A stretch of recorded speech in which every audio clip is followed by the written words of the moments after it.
Warga menyambut antusias pasar murah yang digelar pemerintah Kota Ambon bersama sejumlah distributor. Operasi pasar murah ini digelar di kawasan Pelabuhan Enrico, Jalan Pantai Mardika, Kecamatan Sirimau.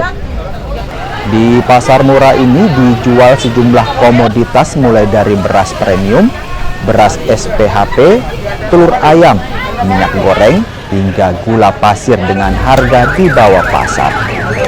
Warga mengaku cukup terbantu dengan adanya pasar murah dan berharap tetap digelar secara berkesinambungan agar dapat mengurangi beban ekonomi masyarakat.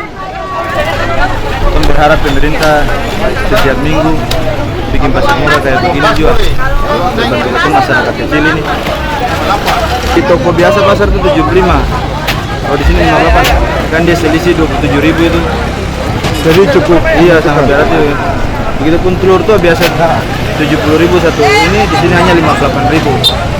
Sangat membantu kehidupan masyarakat kecil ya, untuk memenuhi kebutuhan sehari-hari dalam keluarga.